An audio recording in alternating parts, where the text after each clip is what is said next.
All right, let's talk about one of the most practical skills you can learn in Python, file handling. We're going to unlock how to make your programs read, write, and most importantly, how to make them remember things.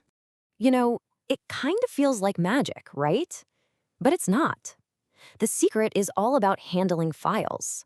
This is what takes a piece of software from being just a temporary tool to something that really becomes a part of your digital life.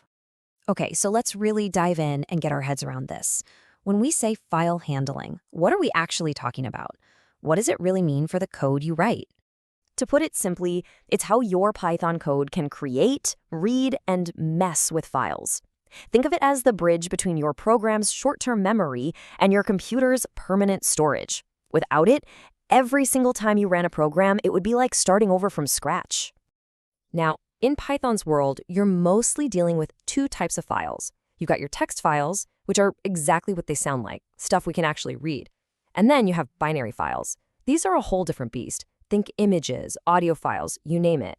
They're not for us to read, they're for the computer to understand.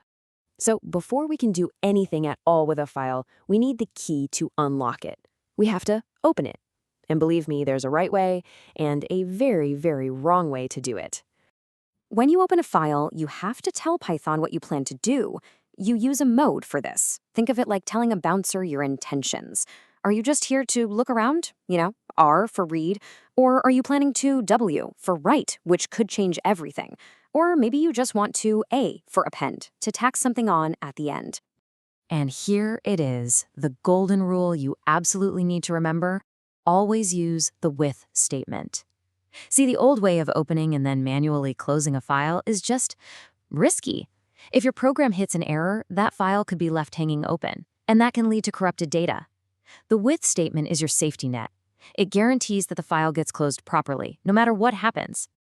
All right, so now that we know how to safely open the door to a file, let's get into the two main things you'll be doing: pulling data out of a file and putting new data into it.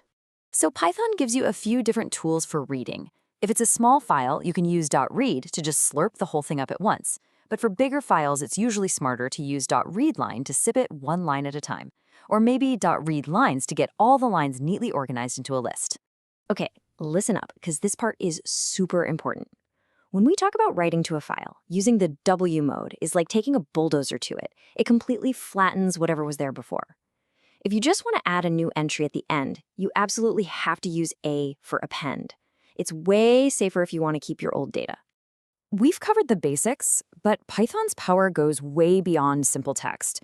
It also gives you some really precise, fine-grained control over how you work with pretty much any file type. Hey, remember those binary files we mentioned earlier? Well, working with them is actually super simple. You just add a B to your mode.